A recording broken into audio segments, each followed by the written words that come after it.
Muhtaram azizlar, bugun hijriy yilimizni boshlanishi yilida turibmiz. Kuni kecha hijriy sana kirib keldi.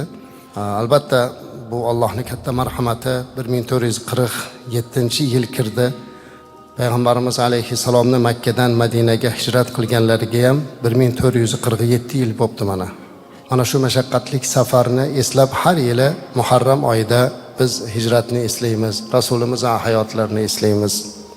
Oylar 12 oyligi hammamizga ma'lum. Alloh Qur'onda aytadiki: "Sa'uzu billahi inna iddatash shuhur indallohi 12 shahran fi kitabillahi yawma khalaqas samawati wal ard" dedi. Alloh taolo yer va osmonni yaratgan kunidan boshlab 12 oy qildi. Alloh yaratgan davrdan beri har yili 12 oy aylanib o'tadi. Islom dini kelgunga qadar turli taqvimlar, turli hisoblar bo'lgan azizlar. Payg'ambarimiz alayhissalom davrlarida bunaqa hisob qilish bo'lmagan. Ungacha bilasizlar, boshqalarda o'sha milodiy sana bilan Iso alayhissalom tug'ilganini 1-asr deb qabul qilib, o'shandan hisob qilib kelinadi.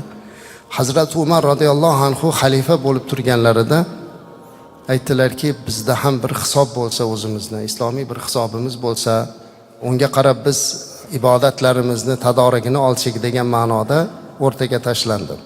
Juda ko'pchilik buni ma'qulladilar. Ba'zilar aytdilarki, bo'lmasa Rasulimiz alayhissalomni tug'ilgan kunlaridan boshlab 1-asr deb yuritaylik dedilar.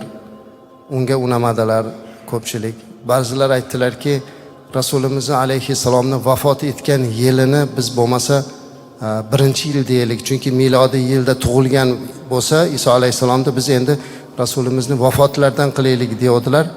Ba'zi sahobalar yo'q, bu ham bo'lmaydi. Chunki har yili yangi hijriy sana kirganda Rasulimizni vafotlarini eslab qalbimiz qayg'uga botadi deb unamadilar. Shundan keyin Hazrati Ali radhiyallohu anhu ularga bir taklif berdilarki, eng katta tarixiy voqea zulmatdan nurga chiqish, tarixiy voqea bu hijrat voqeasi. Shuning uchun kelinglar yil boshlanishini o'sha hijrat bo'lgan yildan qilaylik dedilar va butun sahobalar buni qabul qildilar. Demak 622-milodiy sana bu hijrat bo'lgan sana edi. Shuni hijriy 1-yili deb qabul qilindi. Mana shundan beri har yili Muharram oyida ushbu hijrat eslanyapti va yangi sana kirganini hisobga olib borilyapti.